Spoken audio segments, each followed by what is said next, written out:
and welcome to another episode of Simply Nerdy. I'm your host, Steven. I'm joined today by Anthony. You actually introduced me this time. Hello, everyone. And we are here to talk about Breath of the Wild 2 and our hopes for this game because, like we said before, there's a lot of speculation going around on the internet right now about this fantastic sequel to this fantastic game, and we want to be part of the conversation.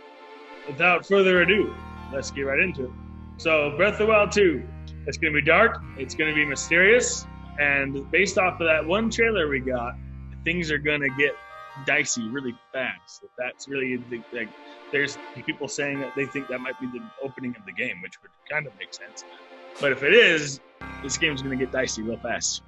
Yeah, and that's something I'm actually really excited about, because it kind of seems like they're pulling another Majora's Mask, and I thought that was an excellent follow-up to Ocarina of Time, specifically because I felt like the story felt so much more important, even if it was a little strange. I mean, the moon is falling, and you're trying to find a bunch of huge naked giants to hold it in the sky. So it's a little strange, but at the same time, I felt like it was the seriousness that they imbued to the story, as well as the narrative. Felt like it was more important. That's something that I really loved about Majora's Mask. Yes. And I'm kind of hoping that's reflected with Breath of the Wild. There's only one difference, though, that I want to be a thing, and that is that Majora's Mask, I would say, was still inferior to Ocarina of Time, even if only by a little bit. I'm hoping Breath of the Wild 2 is better than Breath of the Wild. So, that's the major difference here. But yeah, I'm really excited for the direction they're going with the narrative here. It looks like, just, some rapid fire thoughts here based on the trailer. It looks like this is probably the return of Ganondorf. Oh!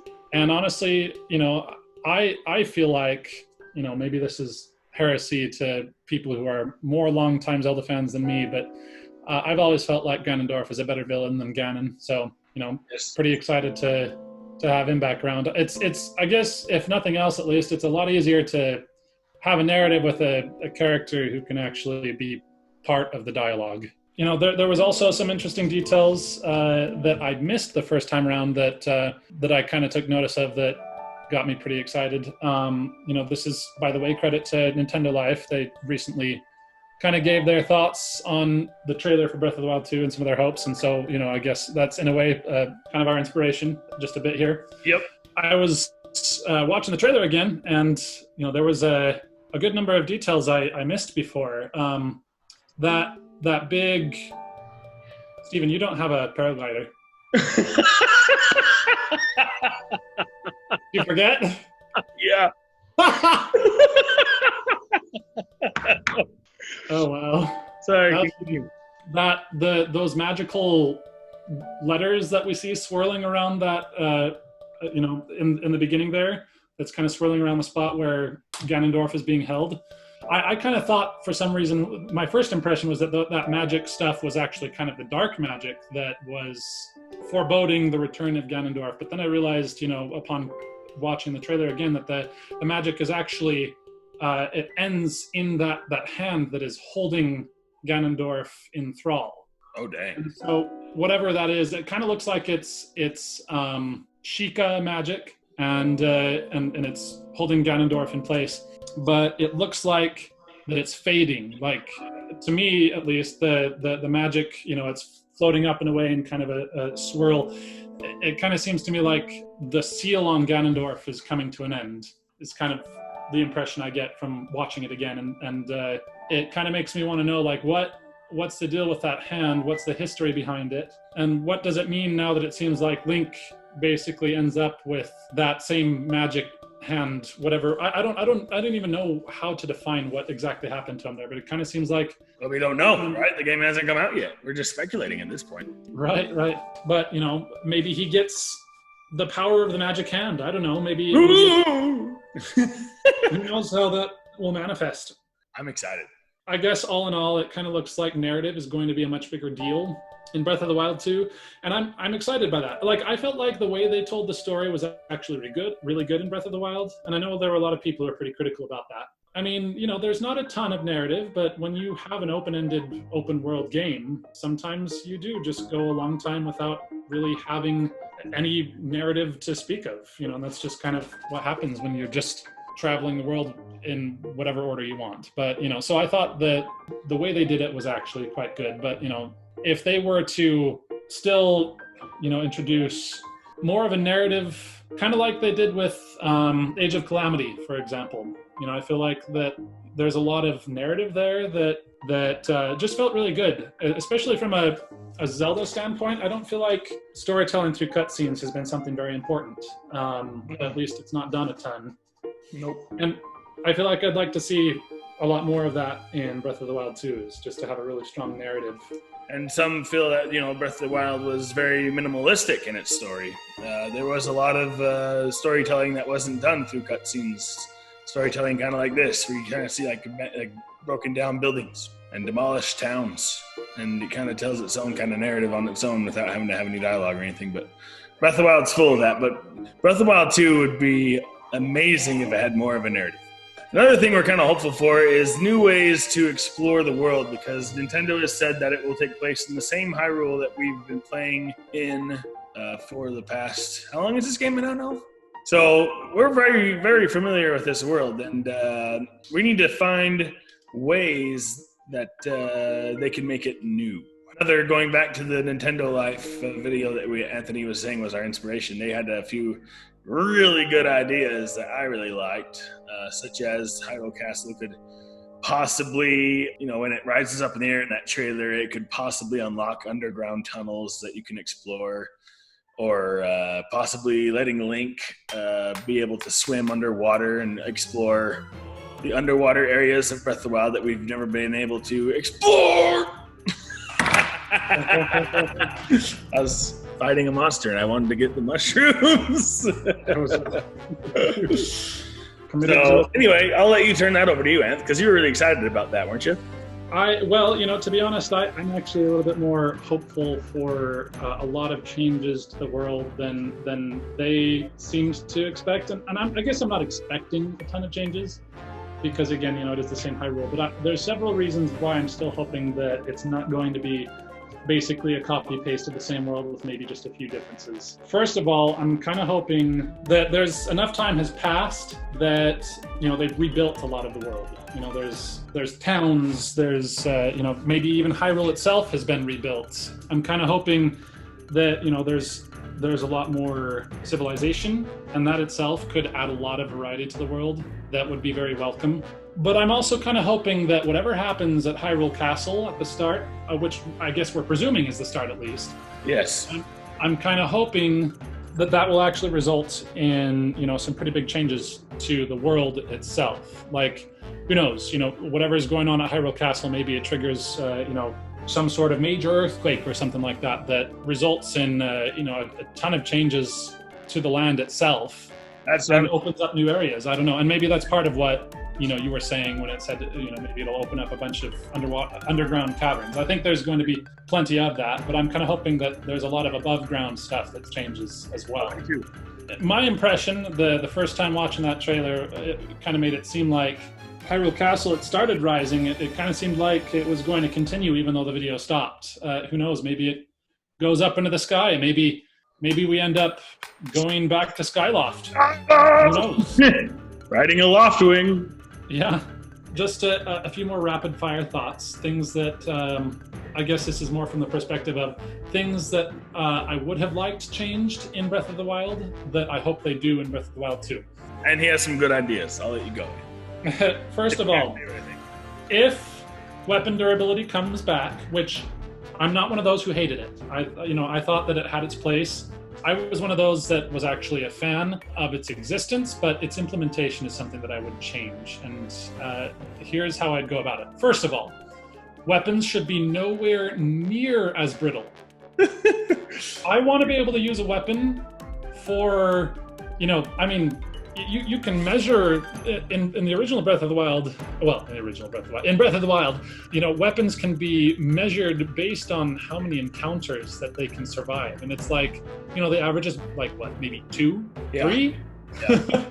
That's not a lot. And sure, you have a ton of weapon slots, but sometimes that has the effect of making getting new weapons not feel very exciting. I'd like a lot more durability than we're seeing, than we saw in Breath of the Wild. With sticks. Are they really that important to you, Steve? Yes, they're my first weapon in the game, and they only lasted for 2 hits. I think it's like 4, but yeah. It's not great.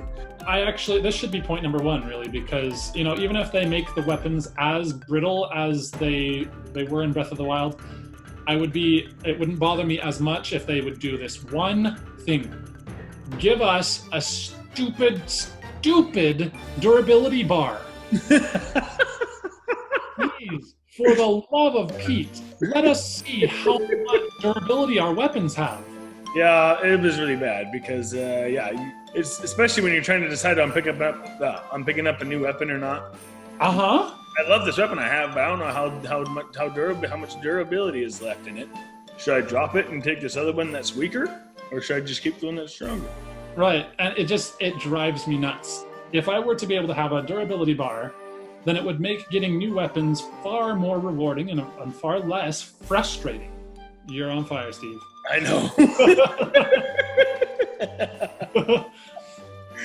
Why am I burning? I realized I was carrying an arrow that was on fire in tall grass. I'd love to see more options in armor, more abilities, because I feel like the extra armor sets that they gave you in the DLCs never really felt like they had anything interesting to add other than cosmetic. Right. And it was also always kind of disappointing that you could never upgrade them either. Like that was kind of disappointing to me. And so that's a big thing. Oh, wait, hold on. Okay, I have to go back to the weapons as well. Okay, one final thing. So with the durability, again, if it's back, I also want it to be a thing that that weapons don't disappear from your inventory when they break. I want them to stay inside your inventory, and I want you to be able to repair them. Ooh! Because let's say that you have this really nice weapon that you really, really like. Maybe it has a really good modifier. Maybe it's a stat modifier you really like, and you don't want to lose that. Just make it so that we can reforge them. And please, for heaven's sake, don't make it so it costs a diamond to do it. Because you gotta have some iron on you, Ant. You can't repair it from nothing. Well, yeah, but does it have to be a diamond? I mean, tell me, Stephen, did you ever actually take it very seriously that you could restore the champion's weapons when you knew, okay, I have to spend a diamond on this thing, which can get me so much. In return, I get a weapon that's going to last me 3 encounters. Yeah, I guess that's true. Anyway, and actually, okay, I keep on saying I have a final point, and then I think of more. There's a lot to discuss, man. I want more weapon variety.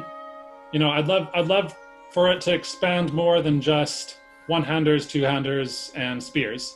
I would love for Link to have like kind of a basic skill tree system with the weapons where he can learn new combos. Ooh, that'd be sweet.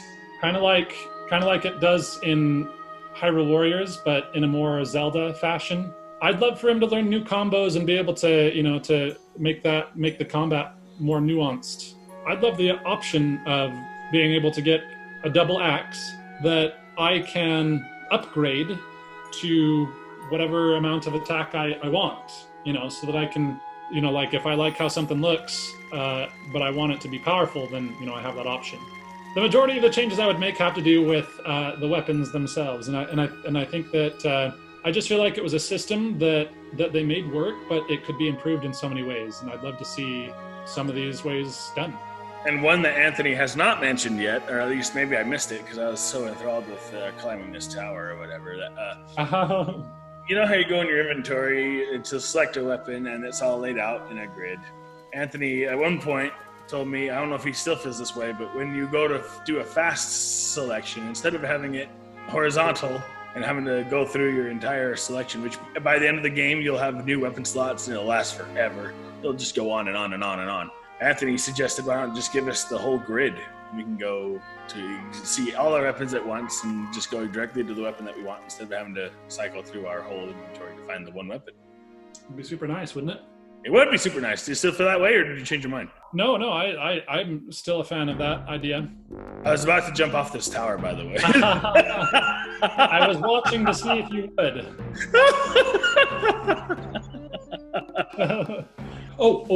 Okay. This is one thing I definitely have to say. This might be my most important thing of all that I'd love to see in Breath of the Wild 2. I want the return of traditional dungeons. This is where Anthony and I differ. I don't want traditional dungeons to come back. Okay, well then you're not a real human. No, I really do, but man, I loved the shrines.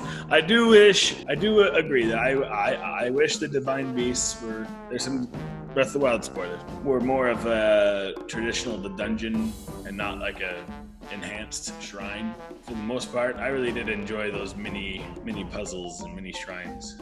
Well, and now let me make sure that it's clear that it's not one or the other with me. I really liked the shrines too, and I thought it was also a really clever way to make it so that you have fast travel points throughout the world. I gotta be honest. For me, as a traditional, like I've been a Zelda fan for a long time, my favorite thing in all Zelda games were the dungeons. You know, like I would measure the game based on how many more dungeons I had, and you know, I'd always feel a little sad when it was starting to get kind of small how many I had left, you know what I mean? And I really loved the puzzles. One thing I remember thinking when I played Breath of the Wild is the shrines were good, but the puzzles were really simplistic and super short. But there is one shrine in particular that I remember that was just exceptional. It was called the Trial of Power. And it just kind of felt like a little bit more of like a traditional Zelda in a way. I mean, traditional Zelda dungeon. It lasted a surprisingly long time. You had to use all of your Sheikah Slate abilities to get through it, and that just really struck home as, you know, as a Zelda dungeon fan. You know. Yep. And I remember thinking, yes, okay, if there's more like this, then this would be amazing. But then, you know, you kind of realize that almost every other shrine in the game is very short and very simplistic. I want those to come back, and you know, in addition to the shrines. And you know what?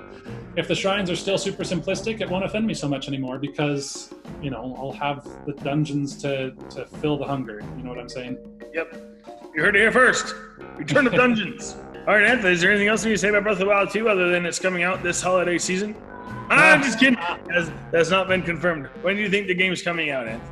Well, I hope it's this year, but I'm not holding my breath either, because let's be honest, Zelda games are notorious for getting delayed. By using the assets from this game, it might not take as long. And I'm hoping it's this holiday, celebrating Zelda's 35th anniversary. What a fantastic way to celebrate it than to release Breath of the Wild sequel in the holiday. Yeah, honestly, the fact that it is the 35th anniversary gives me hope that that might actually be something that happens, because there's no better way to celebrate Zelda's 35th. But, that being said, if to do so they would have to make it a lesser game, then I would rather that you wait until it's ready. I just have a lot of really high hopes for Breath of the Wild. I'm hopeful that it is at least as good as Breath of the Wild, Breath of the Wild 2. I hope that it's at least as good as Breath of the Wild. I'm honestly hoping it's better. And it kind of sounds like Nintendo plans on doing everything they can to make it a better game. Anyway, you heard it here first. Thank you so much for tuning in. And yeah, you heard it here first. And until next time, guys, keep it nerdy.